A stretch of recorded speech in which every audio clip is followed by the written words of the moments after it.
Sequelitis, Mega Man Classic versus Mega Man X. Now, I am not the authority in Mega Man. I've only really played Mega Man 2 with Airman. However, at the very least, I can look at this from a unbiased perspective, as well as looking at it from a design perspective. Oh boy, it's a Mega Man! This game's like a legend. It's pretty fucking good. I mean, I don't really feel like I need to sing its praises, but whatever. It's got tight controls, it's got a simple objective, it's just fucking fun to play. So go slap it in your NES machine and have a grand old time. Before 1987, when Mega Man came out, it was hard for a lot of game designers to understand what games needed to engross a player, you know, to carry you along, to keep you... I mean, to be fair, fucking E.T. almost single-handedly killed gaming. We found the dumpsters. We found the dump site where the cartridges were. That was kind of funny. And I think, what was it, Mario saved gaming? Like, there it was. Gaming was in a rough spot for a little bit with E.T. You're wanting to play their game about squares. There really wasn't like a book written on game design, and oftentimes designers wrote books on why their game was fun. Like, literally, you had to read through manuals, and even then the games were still confusing. Yeah. I don't even... Like, inherent rules of game design didn't exist. So video gaming was treated like traditional gaming. You know, like baseball and solitaire. You just had to have someone, like, tell you the rules, and then you can kind of play after you watch someone else play a couple times, and... I don't get it. And there's not really anything wrong with that, but what's unique about video game is that there are ways that you can teach a player as they play. And I'm not talking about fucking educational games, Mavis Bacon... Mario teaches typing or whatever it was, right? That Vinny has fucking just memed into the ground. Number munch. I'm talking about teaching a player all about your game. You know, like, how to play it. Now, usually when you hear things like, how to play, you think of things like a tutorial, or a bunch of stupid dumb menus that pop up that you gotta read, or one of these. I cannot stand these, and I'm a huge proponent of show not tell in game design. So when we talk about something like Dead Space, right? Dead Space original, right? 2008. When you go through that, it just, it has a little prompt up sometimes, right? But like, oh, the necromorph is bad. It's not that you see a pop-up saying, oh, you're necromorph, the little animation of the necromorph trying to attack you. If you hit these, the health bar will go, right? It shows you that this is a very scary thing. You should probably run from this. It is a very show not tell in terms of the lurkers later on in Dead Space 2008. When you first encountered the lurker, how the lurker 1 hops up onto the wall. Oh, this enemy is going to be on the walls and ceiling, okay? And then it takes out its tentacles and it shoots the dude's hand, right? Oh, cool, this thing is a ranged projectile thing. It's going to be on surfaces and try to hit me from a range. Oh, okay. How you play the game in show not tell. You could very much have in your control scheme right here, oh, lurkers will attack you from a range. Wait till they extract their tentacles from their body to try and shoot, and then you take care of the tentacles from there, right? That's boring as fuck. But show not tell is very powerful if done correctly. Aaron, where'd you go? See, look, I know you're not a stupid kid because I say fuck a lot and you're okay with that. And I think it's kind of weird how gaming subject matter has been aimed more towards adults and teenagers with all the blood and the killing and the bam, boom, but the way games are designed seems like it's catering more towards kids who don't know what the fuck is going on with the world. Yeah. They don't know Obama. Let me give you an example. This is a very scientific graph showing the amount of times a gamer says, yeah, I get it, during gameplay over the years. See, in the 80s, this very rarely happened because games were crafty about the way they taught players. Right. They did a pretty good job respecting the intelligence of human beings. Sometimes they made things a little too... Oh, man, what? Now you can see there was a rapid increase in... Yeah, I get it. In the late 90s, due to gaming hitting the mainstream. This is a result of game developers assuming the non-gamer masses are all dumb, and they can't identify simple patterns in their head like normal human beings can and need to be able to do in order to... Honestly, I see these menus now, and my brain just zones out. And besides, no matter how stupid you are, I'm sure you don't enjoy when you're having a good time and all of a sudden someone comes up and goes, "Oh, hey! You know what? You really need to jump over this open pit because it'll kill you! Okay, just wanted you to know." Okay, thanks.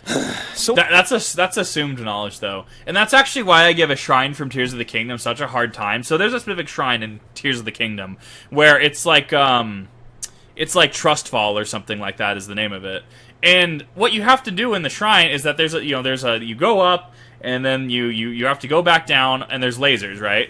naturally, the assumed knowledge up until this point in the game, every time you see lasers, that's going to be an omen for death, right? That's going to be an omen for a game over, or losing hearts, anything like that. The way you complete this shrine, it is the only instance of it in the game that I have found, is that you have to touch the lasers. That, assuming, to this point, nothing has ever said to touch the lasers, because it's a sensory laser, right? And there's no visible difference between the two. There's no visible difference between a sensory laser and I'm a beam kill you laser, right? And that's what we're talking about here. So, jumping, right? If you see a pit, like this pit off to the right over here, right? If you jump down there, the assumed knowledge is you're going to get a game over. You're going to lose a life. You're going to lose health, right? So that can just be used, that is just your assumed knowledge of, you know, oh, I just don't fall. Versus a menu telling you, hey, maybe you should, you know, not fall off, because falling off, you know, you're not on a stable platform, you're going to lose health, etc. Right? It breaks the tempo, or at least it makes the tempo to get into the game longer, therefore it's going to affect your retention. Now, Breath of the Wild is the option where they did this, where they didn't have a, you know, menu showing this, but the way they did it wrong, sorry, Tears of the Kingdom. Tears of the Kingdom, the way they did it wrong here is that they took assumed knowledge, turned it on its head, and it being the only instance in the game of this being this way. Every other time, it is always like a kill laser, or it's you're going to lose HP laser. That is how you do it incorrectly. What does all this crap have to do with Mega Man? Hurt lasers, Well, everything so really. far. Mega Man's major strength, even way back in the 80s, has always been its ability to teach a player through its level design. It won't very often put you in a situation where you have to learn, like, immediately how to do something and then react faster than your brain can even fucking respond.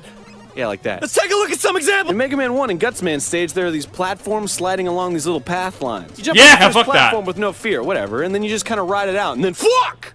Yeah. Who the fuck is that thing? Whoop. Mega Man, there's a hole in the zip line that you... No, shut up, I don't need you! Because look, the game shows me what it is. Before I even feel confident enough to jump down, another platform moves over it, and whoosh, okay. So there you go. What did I just explain about show not tell? I'll take that W. Fall to my death. I'm glad I knew that, so it wasn't fucking shoved down my throat by a robot chiming in. Get it? Mega Man 2, I'm sure you all know. Yes! The Quick Man stage has this segment where you just start dropping. But right away, there's these big yellow beams that are like, yeah. And so, Mega Man, come in! There's these big yellow beams that kill you if you shut your mouth! I don't need you! Because look, the stage... Assumed knowledge from how the game already functions. See, even if you see something new like this, right, your brain automatically goes, that's bad. I want to touch that. That's gonna hurt. That's your assumed knowledge and show not tell working. It's shaped like a funnel, so it draws me towards the bottom. So I've got no problem feeling there's some tension in escaping these obnoxiously loud death beams, you dumb bitch. Yeah, so your path of vision would go here. Now in this one, your path of vision's going here and then there. All around Mega Man 3, there's these green ball swinging dudes. And Mega Man, those are called hammer joes. They'll swing their mighty hammer around and then throw it. So you better watch your... I already know this! Because look, the levels are all designed so it's uncommon for you to actually be in their line of fire once they throw their ball for the first time. Yeah. Designers wanted it to feel justified when you got hit. It was your fault you got hit, not theirs. Yeah. And overcoming that obstacle is more satisfying as a result, because you're improving by learning. In Mega Man 5 and Gyro Man stage, she gone? Fucking serious. Okay. Alright, I don't think I hear anything. So, in Gyro Man stage, there's these flying spiky dudes that fall down on you, but you kind of have a lot of space to avoid them, so it's not really a big deal. But suddenly you jump on this weird platform, and because you're— Mega Man, those platforms fall when Hey, no fucking shit! They're falling! They're fucking— These platforms already look different. If anything, these call back to Mario in a little way with the square platforms with the square in the center that you know that they fall. And it's not even like, oh, well, it's 2D, so it's more simplistic to translate this. Yeah, I mean, like, 3D games can do it, too. Like, what Resident Evil 4, for instance, right? When the Ganado, when it hits nighttime after the lake, right? And you can do this for the original and the remake. I mean, same thing, right?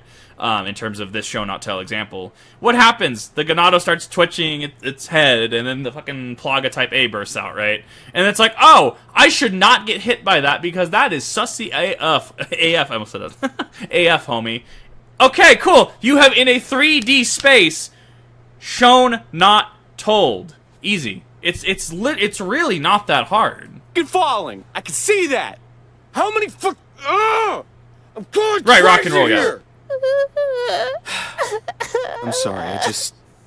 I don't feel sorry for you. Okay, so you jump on these platforms, and since there's really nothing in your way, you're just kind of like, oh, I'm just gonna keep going right. But then you see they're falling. And so after learning about both those things, the spiky guys and the falling platforms, in a controlled environment, you're introduced to both at the same time. So now there's like this really big challenge, so you don't feel like nobody told you what the fuck's going on with the spiky guys and the fallen rocks. Right. So cool, alright. So after 6 games of Mega Man with some slight changes here and there, people were like, fucking Mega Man 12, was this Land Before Time? And Capcom was like, fuck. You shut your fucking mouth. Land Before Time was based. Tree stars! People are losing interest in Mega Man, we gotta make a new Wham! Holy fuck, this game's awesome! Look at the graphics and the music, oh my god, it feels so good! It's not on the Sega Genesis, it's Super Nintendo! See, this is a sequel. This is a fucking sequel! You thought I was gonna talk about bad sequels all the time on Sequelitis? Fuck no! This game makes my dick rock hard. Remember in the first episode, you know, what they did wrong, what they did right? Fucking please. Jesus, old YouTube. Holy shit. Whoa. This is why Mega Man X is so fucking good that it makes my dick rock hard. Also, I talk about what elements of the original Mega Man games were enhanced to be even more effective. Number 1! The intro stage! Alright, so if you're a seasoned Mega Man Classic player, the first thing you'll notice about Mega Man X is that you don't immediately get thrown into a stage select. You always start out on an intro level. So, let me level with you for a second. Electrical engineering is pretty smart. I've never played these games. I have played Mega Man 1, kind of, and 2, up until, I think, the second phase before the final boss. I need to do it again. Mega Man is something I need to get the collections when they're on sale. I need to play through them. General relativity, it's pretty fucking smart. The intro stage in Mega Man... Fucking genius! The classic Mega Man's had a lot of teaching tools strewn about its design, but the game itself was, you know, pretty simple. It was just a game about jumping and shooting. Jump and shoot! Should have been called Jump and Shoot Man. Jumping and shooting. Hey, Mega Man, what are you doing? Oh, nothing, I'm just jumping and shooting. What are you gonna do next? Oh, I'm gonna run to the right, and then I'm gonna jump and shoot! There weren't a lot of complex concepts in the overall design, so it didn't need a lot of time to teach you the basics. No. Mega Man X, on the other hand, has so much to offer, and it teaches you all of it in the first level. No, in the first fucking seconds of the game. It's nuts! So I'm gonna show you everything it teaches you on this little checklist here. I'm gonna check it off whenever it teaches you, alright? Okay. So let's turn it on and start this thing up. Okay, skip the intro. I wonder if he's gonna mention Mega Man, what was it, NT Warrior for the 64? I know that broke tradition a lot. Fuck, shit! Okay, so, oh, look at that. You got a little Mega Man's on the menu screen. That's nice. See, right off the bat, that's kind of strange how he's the cursor, right? Usually it's like an arrow or like a finger or something. I don't know. Anyway, you press start and wham! Yeah! Fuck, did you see that? He shot a little green blast out his hand there. That was... It's thematic. It's 1, thematic. 2, on brand. 3, very stylistically in line with the game. I actually really like this. This is mwah, chef's kiss. Neato? By the way, this is important, so write it down. Because I'm gonna do like a thing where I blow your fucking mind. Alright, so moving on. So ready and teleporting. Bam, there's X. Just standing there. So let's just assume I'm like a fucking idiot, like modern game devs assume I am. I don't know what to do. Shoot. I don't know what I'm doing. Okay, so I'm holding the controller. So there's arrows on this thing, and maybe the right arrow makes me go right. Oh my god! Shit! Moving right. Holy fuck! So there's a wall to my left, so I should probably go right, right? Yeah, that's cool. All right. So I'm walking. Giant wheel with spikes. Oh god! Go back. Oh fuck! No! Oh god! Oh man! Oh. Okay, so I got a lot of life. So that wasn't a big deal. It's okay to make those mistakes. I'm good. Unless I fall into a fucking pit. Oh, damn it! Okay, so I got a lot of lives too. Okay, so it's good to make those mistakes too. I'm ready. Let's fucking fuck this spiky dude up. Alright. So if I can't walk through the dude, I must be able to do something else. Alright, so there's some buttons on this controller. Hit some buttons and what? Oh my god, I'm in the air. I'm jumping. Holy shit, I'm like a jump man. I'm gonna jump over this guy. No biggie. It's cool. Yeah, I'm the fucking best. Holy shit, new guy. He's shooting things at me. I don't know. Whoa. Oh my god. Why? Okay. So I could jump over his things, but he's too tall to jump over. Maybe I can, like... Wait a second. Flashback! on the title screen, I shot a green thingy when I pressed start. So how do I...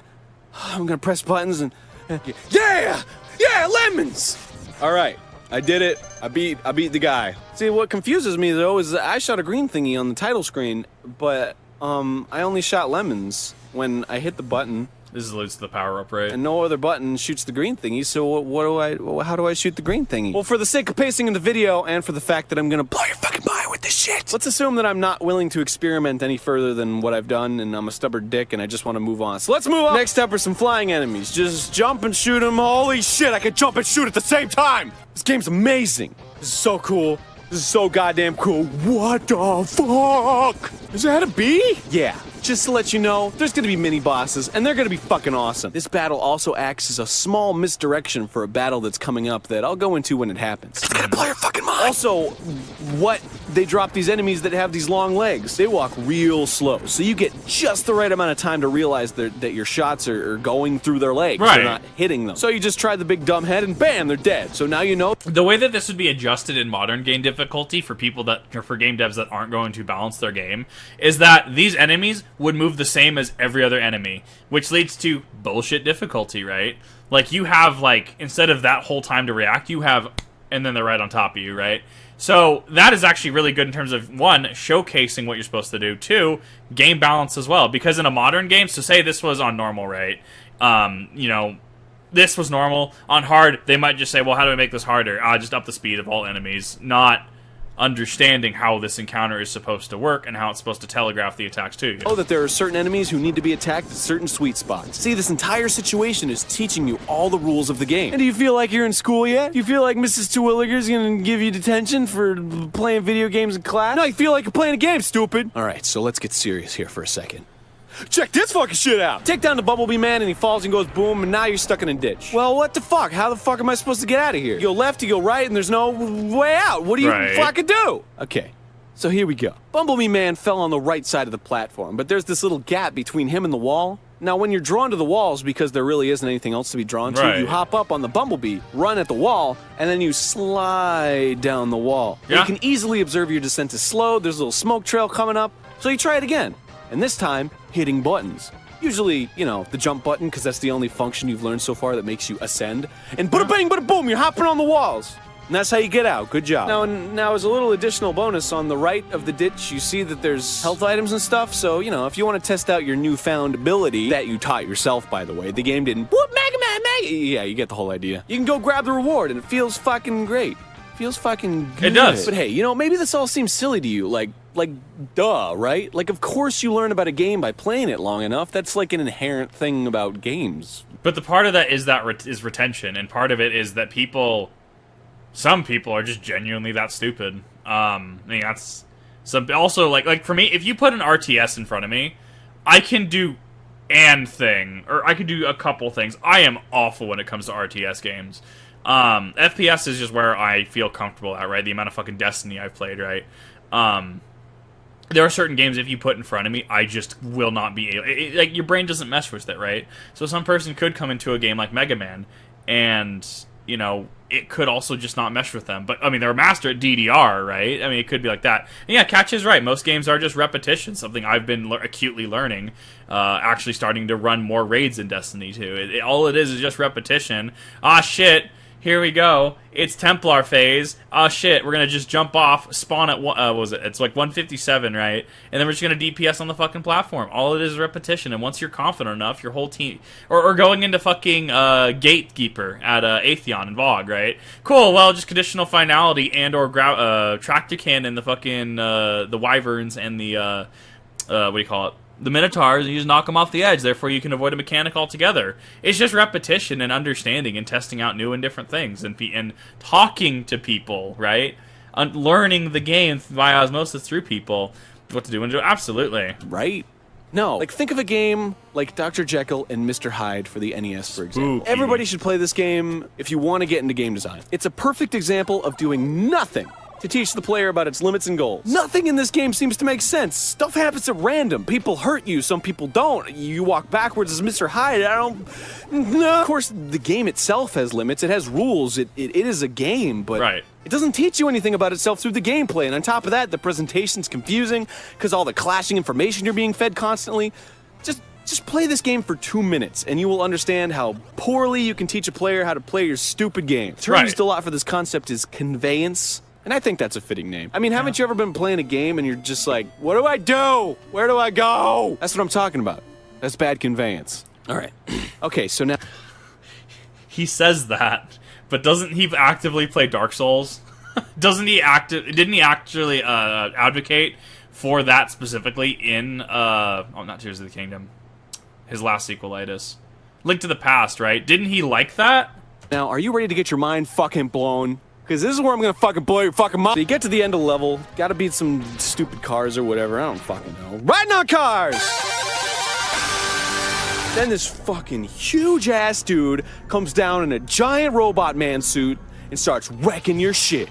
Fuck! All the things I've learned, all the things I've applied aren't helping me. He's just fucking wrecking me. How weak and helpless do you feel? Mind blow number 1. You have no idea if you're hurting Vile or not. So you don't have any idea whether or not this is a scripted sequence or not. Because the first boss you fight in the game, the Bee, doesn't have a life bar. So how are you supposed to know whether or not Mega Man X goes about the same conventions as Mega Man Classic? What if all the enemies don't have life bars? You don't know. This helps drive the helplessness point home. Yeah. You have no idea what you're doing to this guy. Fighting for your life.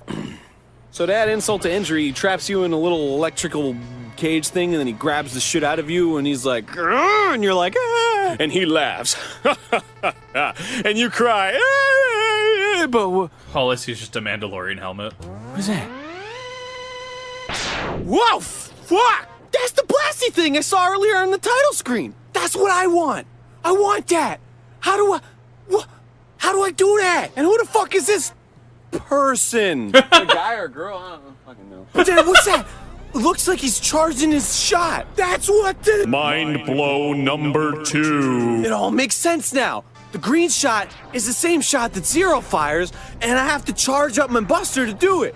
Fuck! Now I know! I didn't have to have somebody tell me with a whoop, Mega Man, shut up! So clearly this guy's fucking awesome. He just wrecked this dude you didn't even know you could do damage on, and then the dude's like, oh, fuck, and just runs away. So he turns around, this guy's name's Zero, by the way. So he looks over at you and he's like, look, X, let me level with you for a second. You're strong, but you're not as strong as I am. But check it out. Someday, you will be as strong as I am. What the fuck? This shit blew my goddamn mind when I was little. Forget it. I get to be as cool as Zero. Fucking forget it. The crazy super blue buster shot, the dash, the fucking... the hair, I don't know. It's fucking Zero. I want to be him. This, my little Sequelitis is... This is called theming. This is what makes the feel of Mega Man X's story elements feel so potent. Everything in this game has to do with Mega Man X growing stronger. And all the elements are clear. You not only have the personal parallel character, Zero, who represents how strong you will become, but also the goal, to defeat Vile, who at this point in time, you can't even visibly damage. And this isn't just experienced in cutscene or anything like that, it's also expressed in gameplay. You get to feel the utter helplessness of being so weak as a player. You don't have to empathize with the character on a screen, the feeling happens directly to you. So now you have true motivation as a player. You want to defeat this asshole you couldn't even damage, and you want to do it by becoming as strong as Zero. How do you do this? By playing the fucking game! You find the armor, you beat the enemies, you ride on the cool roller coaster thing, all the armor upgrades, which, by the way, make you look more like Zero, the health upgrades, the enemy upgrades, they're all motifs of the theme of growing stronger. Everything that makes Mega Man X unique resonates to the theme it establishes immediately, and through to the end, you feel something. A connection to the hero that not a lot of games can successfully manifest. Something you legitimately desire as a player is something that's relevant to the game's story. Your desire to surpass Zero and defeat Vile are both gameplay elements that are fun and interesting. Theming. Intro stage. Fuck. Number 2! Movement! Okay, so let me cool down for a second. Mega Man Classic had super tight controls. Nobody can argue that. The movement was at a really nice, unfrustrating speed. Your hitbox was really clear and square-like. Jumping felt good because you could control the height and you could also control your trajectory mid-air. How does it even work? Now, what's interesting is Mega Man X's controls were nearly identical. Seriously, the speed, the jump arcs, they're pretty much spot on from the first games. I mean, why fix what isn't broken? But now there's two factors that dramatically change the way the entire game is designed. Wall jumping and dashing. An ability Zero had. How about that shit? Now, it seems like two really simple upgrades, but everything is different now. The way you avoid enemies, the way you can approach enemies, the way you can traverse obstacles, everything. These two movement options give you the ability to go more places much more easily and much more quickly, which means the terrain had to expand to accommodate. Mega Man Classic focused a lot on single-screen obstacle course type layouts, which were basically rendered obsolete by dashing and wall jumping. Not to mention, the flow of the game's openness would be fucked up by the super slow screen transitions from Mega Man Classic, which have all been completely eliminated except for the boss battle introduction room, which in my opinion actually increases the drama even more so before a boss battle, because now there's a huge contrast from how the rest of the game goes about its scene transition. Now, dashing also uniquely influences another change in terrain: slopes. The ability to ascend but still maintain a dash and not have to run into a stupid fucking wall was essential to keeping the game's flow intact. Now, wall jumping exclusively affected the abundance of vertical segments. Mega Man Classic tried the whole vertical thing with the Elecman stage in Mega Man 1, and they were fucking dumb and hard and fuck. And they didn't revisit them unless they involved some sort of gimmick like the bubbles in Wave Man stage, or straight down falling like Quick Man stage, which comes a lot more naturally to Mega Man's control scheme because, I mean, there's gravity. Fuck. So, that's it. That's number 2. Number 3! Man, I just like Mega Man X. I mean, I'm serious. This is like my favorite game. So I'm just gonna gush right now, okay? I'm just gonna gush. Dude, wasn't it fucking awesome when you used Boomer Kuwanger's weapon on Flame Mammoth and his trunk came off? That was so... Yeah! Fuck, wasn't it so neat how you could, like, ride in, like, a giant mobile suit armor and, like, punch shit? Oh, man, wasn't it the bomb getting the fucking Street Fighter Hadouken and then, like, trashing Vile, like in one hit? Just bam, yeah, fuck you! Nice! All that stress you gave me in the first level, I don't even give a fuck. Yeah, fuck you! Wasn't it cool how, like, Storm Eagle stage was, like, it wasn't even, like, in a box room, it was, like, outside on an airship, and you were like, oh, fuck, he's flying around, where the fuck is? Isn't it cool that if you, like, decide to skip to getting the mobile suit armor thing, then if you just walk forward as regular X, the other enemies that are in mobile suit armors, they're actually outside their mobile suit armors, so you get, like, a chance to kind of, like, stand a chance against them because they're fucking hard, right? And then if you kill them before they go into the mobile suit, you can steal it, and it's fucking brilliant. You know how the last boss Sigma is like really that was a cut fucking hard, even if you have full sub tanks. So like you use up all your sub. Why is that just Majora's Mask though? You know how the last that's just what? Boss Sigma's like really fucking hard even if you have full sub tanks. So like you use up all your sub tanks and then you die and you're like, well shit, now I don't even stand a chance because I couldn't even beat him with 4 sub tanks. But the level right before you go up to Sigma has like these infinitely spawning caterpillars that you can just kill with Armadillo's charge thing, and you can just stand there and be like and just kill him, and then your sub tanks get filled up in like a second, and then you can beat Sigma again. It's fucking brilliant. It's amazing. God. Alright.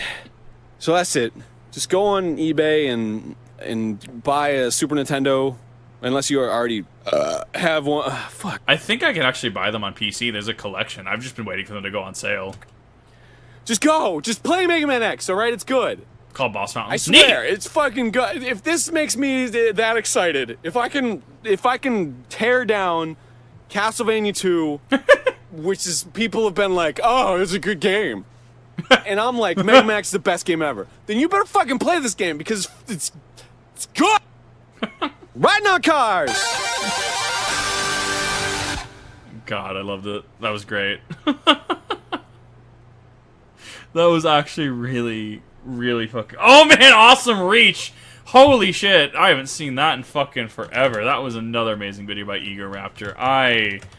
I'm very happy with that. That was nothing short of awesome. Holy shit.